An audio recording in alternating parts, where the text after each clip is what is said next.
Okay, good morning. Bright and early this morning. Got my awesome hair going, just coming out of the bed.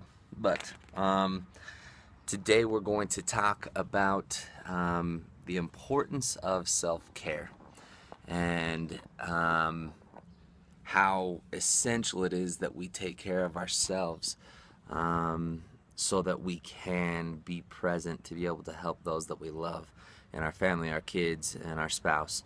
And so if we're not taking care of ourselves and in a good place ourselves, then we have nothing to be able to give.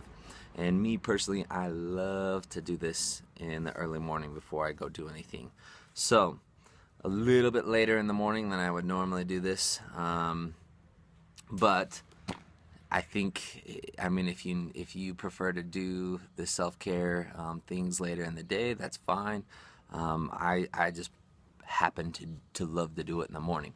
So it's no coincidence that when we forget to read our scriptures or just skip it because we're so busy and we eat horribly, make decisions to where we're just eating a lot of junk food, and we skip a workout and we're just sedentary all day.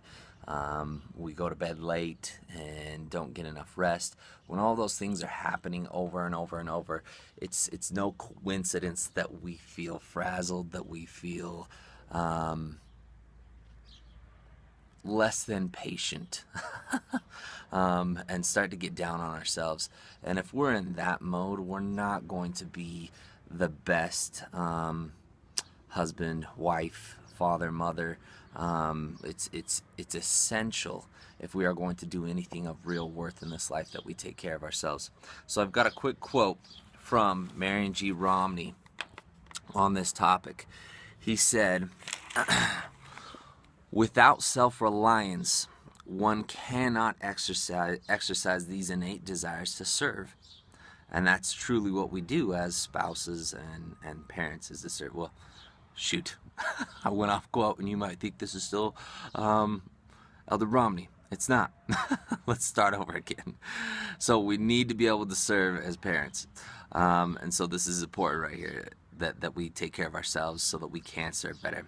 So this is what he says, quote, "Without self-reliance, one cannot exercise these innate desires to serve. How can we give if there is nothing there? Food for the hungry cannot come from empty shelves. Money to assist the needy cannot come from an empty purse. Support and understanding cannot come from the emotionally starved. Teaching cannot come from the unlearned. And most important of all, spiritual guidance cannot come from the spiritually weak." So, it is essential that we take each and every single day to recharge, to bring the Spirit back into our life, to exercise, get that energy, and feel accomplished. Eat good, nutritious foods that are going to give us the energy we need to be able to go do what we need to do, and to be able to have the health to be able to do what we need to do, and get enough sleep to be able to do everything that we need to do. So those are the 4 pillars. There's 4 main things that self-care is based on. First is taking care of your spirit, and making sure that you're good there. Prayer, scripture study, all of those things.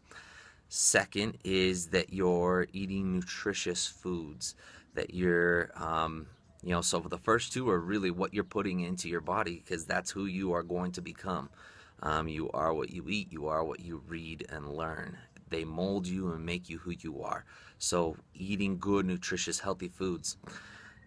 Third, almost said second, third is that you take time to exercise, that you move your body, that you have physical activity so that you can become stronger and have the energy needed to be able to do what you need to do.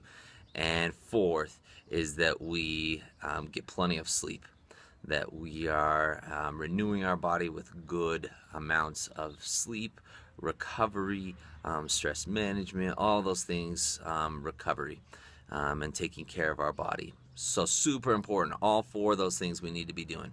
So we're going to take the next 4 days, jumping in a little bit into all 4 of those.